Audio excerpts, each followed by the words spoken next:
की सरों से बदलियां उड़ जाएंगी। हम गुलामे हजरत अहमद रजा हैं नजदियों, हमसे उलझोगे तुम्हारी धज्जियां उड़ जाएंगी। अल्हम्दुलिल्लाह अल्हम्दुलिल्लाह रब्बिल आलमीन वस्सलातु वस्सलामु अला सय्यिदिल मुरसलीन अम्मा बाद फ़अऊज़ु बिल्लाहि मिनश शैतानिर रजीम बिस्मिल्लाहिर रहमानिर रहीम या अय्युहल्लज़ीना आमनू क़ू अनफुसकुम व अहलीकुम नारा वक़ूदुहन नास वल हिजारा सदक़ल्लाहुल अज़ीम। इन्नल्लाह व मलाइकतहु युसल्लूना अलन नबी या अय्युहल्लज़ीना आमनू सल्लु अलैहि व सल्लिमू तस्लीमा। सभी लोग दुरूद पाक पढ़ें। अल्लाहुम्मा सल्लि अला सय्यदना व मौलाना मुहम्मद व अला आलि सय्यदना व मौलाना मुहम्मद व बारिक व सल्लिम सलातु व सलाम अलैका या रसूलल्लाह। आज की महफिल बड़ी बारौनक महफिल है और हम इस पूरे इलाके के लिए बड़ी खुशबख्ती है कि आज के इस महफिल को खिताब करने के लिए प्रतापगढ़ से चलकर और आज के इस प्रोग्राम में आने के लिए 1800 किलोमीटर का सफर तय करके आपकी मुबारक जमीन पर तशरीफ लाने वाली जात और शख्सियत जिसका नाम मोहताज तारुफ नहीं है और आप लोग इससे पेशतर खानकाह शरीफ में उनसे कई मरतबा रूबरू भी हो चुके हैं। मेरी मुराद जनाब आसिफ रजा सैफी से है। इंशाल्लाह इतनी सलीस अंदाज में जो वाकई प्रोग्राम में जिस अंदाज में सामीन के सामने बातें रखना चाहिए उसी अंदाज में ये गुफ्तगू करते हैं। काबिल मुबारकबाद हैं जनाब हाफिज मोहम्मद उमर साहब कि उन्होंने अपने वालिद बुजुर्गवार की बरसी की फातहा पर एक ऐसा मौजू का इंतखाब किया है जो मौजू आपने अभी बार बार सुना है। वो क्या मौजू था आपको याद है? इस्लाहे मुआशरा। इस्लाहे मुआशरा कैसे होता है?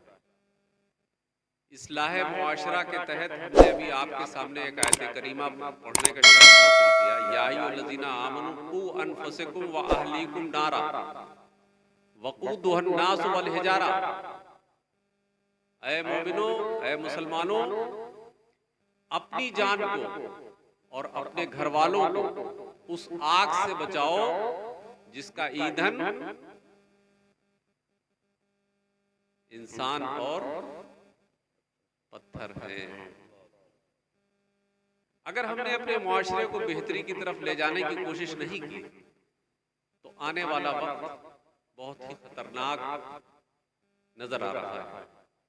हम सिर्फ थोड़ी देर के लिए इसलिए खड़े हो गए क्योंकि आसिफ साहब हमारे इस अमानाबाद बस्ती में पहली मर्तबा आए,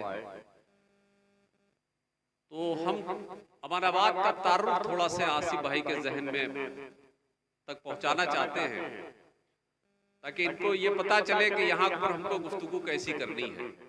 इससे उनको जहन मिल जाएगा। लेकिन उससे कब मैं कुछ शेर आसिफ भाई की इजाजत से पढ़ना चाहता हूँ, अगर इजाजत हो तो। बस यही सोच के पहरो न रहा होश मुझे, बस यही सोच के पहरो न रहा होश मुझे, कर दिया हो न कहीं तूने फरामोश, कर दिया हो न कहीं तूने फरामोश मुझे। तेरी आंखों का ये मैखाना सलामत साथी, तेरी आंखों का ये मैखाना सलाबत साकी, मस्त रखता है तेरा बाद है सरजोश मुझे, मस्त रखता है तेरा बाद है सरजोश मुझे। हिचकियां मौत की आने लगी अब तो आजा, हिचकियां मौत की आने लगी अब तो आजा, और कुछ देर में शायद न रहे होश मुझे।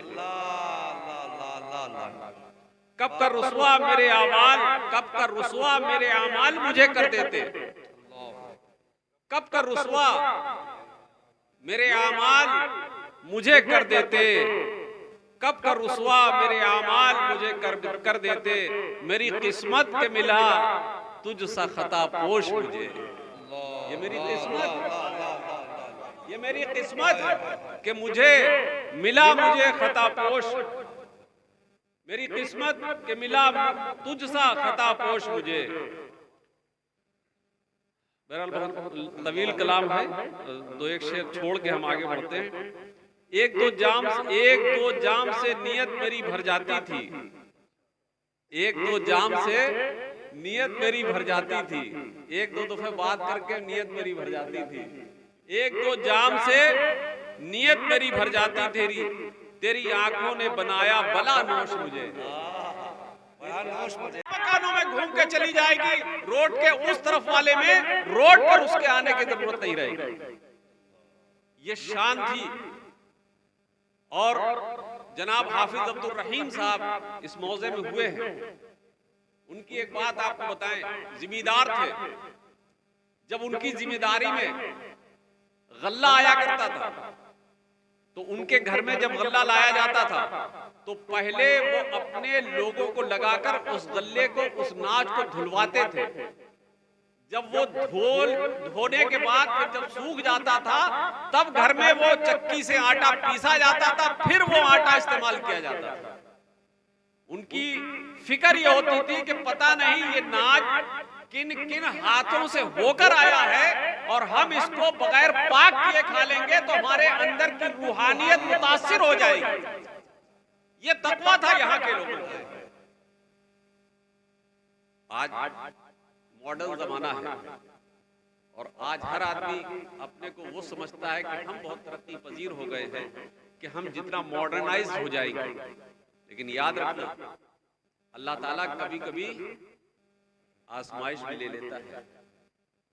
अभी कुछ दिन पहले की बात है, रूस और टर्की और शाम में सिर्फ 40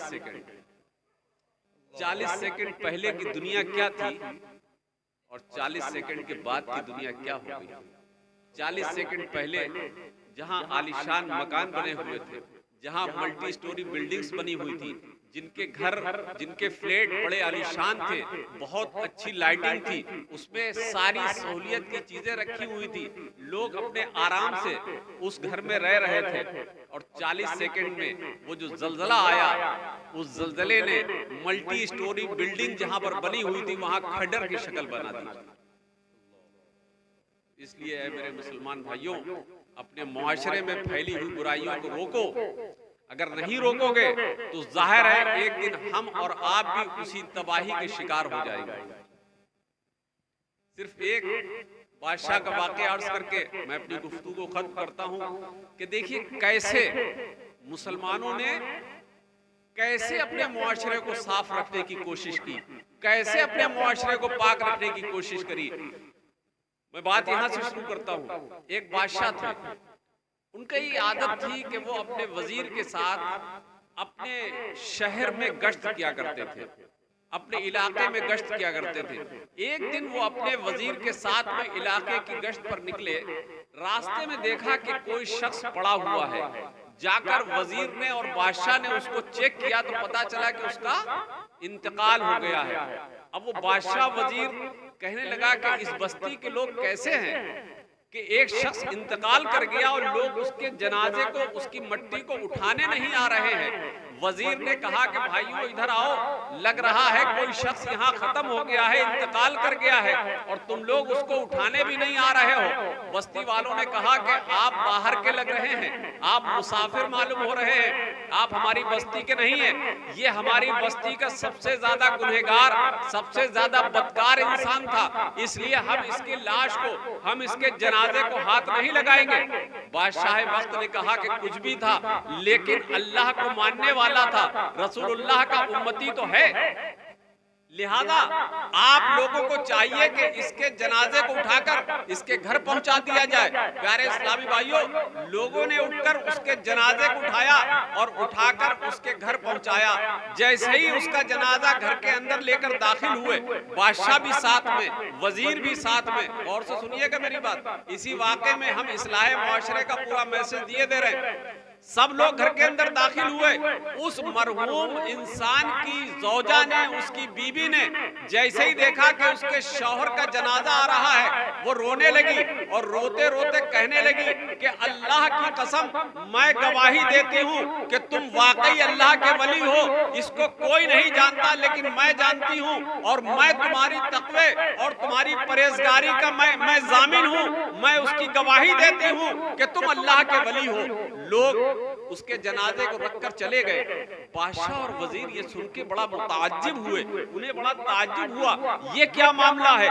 बस्ती के लोग तो इस मरे हुए शख्स के लिए ऐसा कह रहे हैं, ये तो बहुत गुनहगार था, ये शराबी था, ये जानी था, ये तमाम गुनाहों में मुलव्विस रहता था। लेकिन इसकी बीबी का क्या कहना है? इसकी बीबी ये कह रही है कि नहीं है मेरे शौहर, आप वाकई अल्लाह के वली हैं, हम इस बात की गवाही देते हैं। दोनों लोग सोचने लगे कि ये मुअम्मा क्या है, इसका हल कैसे किया जाए, इसका राज कैसे पता किया जाए। जब सारे लोग चले गए तो बादशाह और वजीर ने कहा उसकी ज़ौजा से कि ऐ मेरी बहन, ये तो बताओ कि तुम्हारे शौहर क्या करते थे?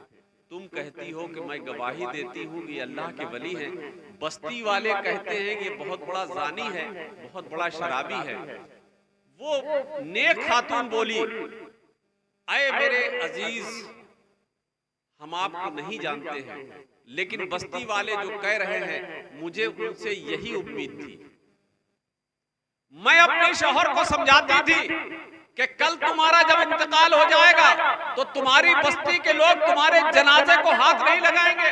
कल जब तुम इस दुनिया से चले जाओगे, लोग तुम्हारा चेहरा देखने नहीं आएंगे, लोग तुम्हारे लिए कब्र नहीं खोदेंगे, लोग तुम्हारा गुस्ल देने के लिए नहीं आएंगे, लोग कफन पहनाने के लिए नहीं आएंगे। लेकिन मेरा शौहर एक ही जुमला कहता था, अरे जा, तू तो बेवकूफ है, तुझे क्या मालूम, जिस वक्त मैं मरूंगा मेरी नमाज़े जनाजा में बादशाह वक्त भी शरीक होगा और उसके वजीर भी होंगे, और हमारे इलाके के जितने बड़े बड़े उलमा और बड़े बड़े मुफ्ती होंगे, वो सारे लोग मेरी नमाज़े जनाजा में शिरकत करेंगे। बादशाह बड़ा मुताज्जिब हुआ कि इतने यकीन के साथ। बादशाह ने पूछा, है मेरी बहन, हमें बात तो बताओ, इस राज से पर्दा तो हटाओ। तो वो औरत कहने लगी, ऐ मेरे मोहसिन, मेरे शौहर के अंदर दो आदतें थी। उनके पास जब पैसे हो जाते थे, कुछ पैसे इकट्ठे हो जाते थे, तो वो सारे पैसे लेकर शराब खाने चले जाते थे। कहाँ जाते थे? शराब खाने जाते थे। और उस दिन शराब खाने में जितनी शराब होती थी वो सारी शराब खरीद लेते थे, और खरीद कर सवारी पे लाद कर शराब के मटकों को अपने घर में ले आते थे, और घर में लाने के बाद उस शराब को नाली में बहा देते थे, और अल्लाह की बारगाह में हाथ उठा के दुआ करते थे, ऐ मेरे परवरदिगार आलम, आज तेरे इस गुनहगार बंदे ने तेरे न जाने कितने बंदों को इस शराब की लानत से बचा लिया है। ए अल्लाह, तू मेरे इस अमल को कबूल कर ले। हाय हाय हाय, नारे तकबीर, नारे रिसालत, इस्लाह मुआशरा कॉन्फ्रेंस, फैज़ाने हुजूर लंगर जहां, मसलके आला हजरत उलमाए अहले सुन्नत हजरत मौलाना अजीजुल हक अली मियां साहब क़िबला, जिंदाबाद जिंदाबाद। वाह वाह, क्या सुना आपने? वो नेक बंदा शराब खाने से सारी शराब खरीद कर अपने घर में लाकर नाली में बहा देता था। क्यों? कि कम से कम आज के दिन जब शराब खाने में शराब नहीं होगी तो हमारे मुसलमान भाई कम से कम आज शराब पीने से बच जाएंगे। हम लोग रोज पीते हैं, जब तक पी न ले सुबह आंख नहीं खुलती है, जब तक पी न ले रात सुकून से नहीं गुजरती है। आज मुसलमानों के जवानों में, नई नस्ल में ये चीज इतनी आम हो रही है कि जिसकी कोई इंतहा नहीं। और यकीन रखना कि अगर हमने इस बुरी आदत से अपने जवानों को, अपने घर के लड़कों को, अपने घर के नौनिहालों को नहीं रोका तो आने वाला वक्त उनके लिए बहुत ही खतरनाक होगा। बहरहाल अब उस औरत ने कहा, उनके अंदर एक सिफत और थी, एक आदत और थी, जब पैसे इकट्ठा होते थे तो कभी कभी वो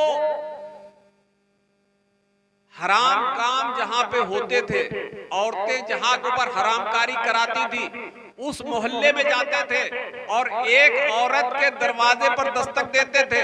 वो औरत निकल के आती थी, उस औरत से उस रात के पैसे तय कर लेते थे और पैसे तय करने के बाद औरत को उसके एक रात की कीमत दे देते थे और कहते थे कि ए अल्लाह की बंदी, आज की रात की कीमत तुझे मिल गई, अब तू अपने कमरे का दरवाजा अंदर से बंद कर ले, अब सुबह तक तुझे कोई दूसरे शख्स की जरूरत नहीं है। इतना कह के मेरे शौहर वापस आ जाते थे और मुसल्ला बिछाते थे, मुसल्ला बिछा के अल्लाह की बारगाह में दुआ करते थे, ऐ मेरे परवरदिगार आलम, आज तेरे इस गुनहगार बंदे ने न जाने कितने मुस्लिम नौजवानों की रातें खराब होने से बचा ली और उनकी जवानी की हिफाजत के लिए तेरे बंदे ने ऐसा काम किया है, ए अल्लाह मेरे इस अमल को कबूल कर ले। बादशाह वक्त ने जब ये बात सुनी तो बादशाह ने कहा कि ऐ मेरी बहन, तुम्हारा शौहर वाकई अल्लाह का वली था, मैं तुम्हारे मुल्क का बादशाह हूं और कल मैं आकर इसके मैयत को गुस्ल दूंगा और इसके कफन का और दफन का इंतजाम मैं करूंगा और हमारे शहर के जितने भी आलिम हैं, जितने भी मुफ्ती हैं, वो सारे आकर इसकी नमाज जनाजा में शरीक होंगे। ऐ मुसलमानों, अगर अभी भी न सुधार पैदा करा, ये दो चीजें ऐसी हैं जिसका ताल्लुक कानून फितरत से है। याद रख लेना, शराब पियोगे फेफड़े खराब होंगे, ये कानून फितरत है। शराब पियोगे मरीज बन जाओगे, ये कानून फितरत है। जिना करोगे ये कर्ज है। अगर आपने किसी पर बदनिगाही करी है तो यकीन जानो ये एक कर्ज है और आपको कर्ज वापस करना पड़ेगा। अगर आपने किसी बहन बेटी के ऊपर बुरी नजर डाली है तो कोई दूसरा तुम्हारी बहन बेटी के ऊपर बुरी नजर डालेगा। अगर अपनी बहन बेटियों की इज्जत की हिफाजत चाहते हो तो दूसरों की बहन बेटियों की इज्जत की हिफाजत करना शुरू कर दो, तो तुम्हारी बहन बेटियों की इज्जत होने लगेगी, हिफाजत होने लगेगी।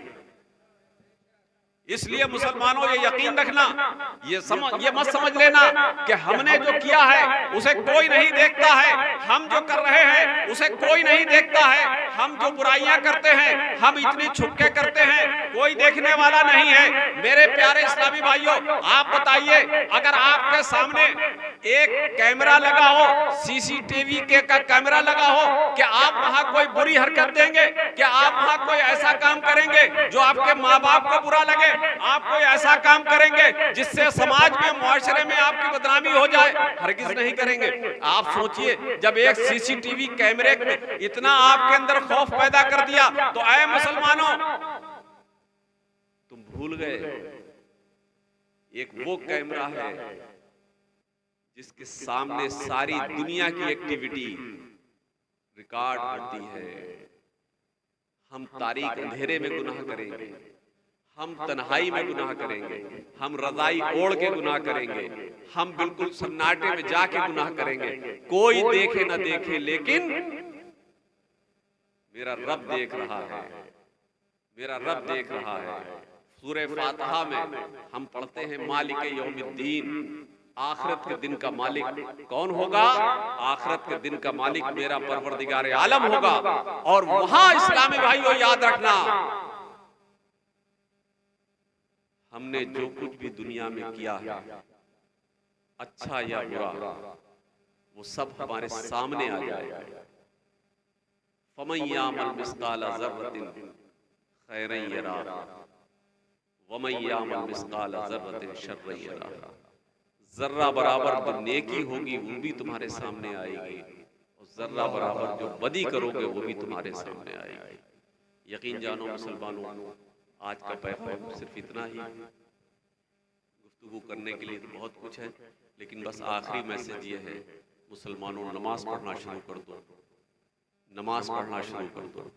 और कुरान की तिलावत शुरू कर दो और कुरान की तिलावत के साथ कंजुल ईमान का तर्जुमा पढ़ना शुरू कर दो। आप कुरान भी पढ़िए और उसका तर्जुमा भी पढ़िए, लेकिन तर्जुमा पढ़िए कंजुल ईमान वाला तर्जुमा पढ़िए, तब आपको पता चलेगा कि मेरा परवरदिगार आलम हमसे क्या फरमा रहा है, मेरा परवरदिगार आलम हमसे क्या चाह रहा है, और मेरा परवरदिगार आलम कितना अजीम है, और मेरा परवरदिगार आलम कितना सत्तार है, मेरा परवरदिगार आलम कितना बड़ा गफ्फार है। अगर नहीं पढ़ोगे तो आगे के हालात बहुत नाजुक हैं। इंशाअल्लाह इसके आगे की गुफ्तगू इंशाअल्लाह हजरत अल्लामा मौलाना अली जनाब मोहम्मद आसिफ रजा साहब माइक पे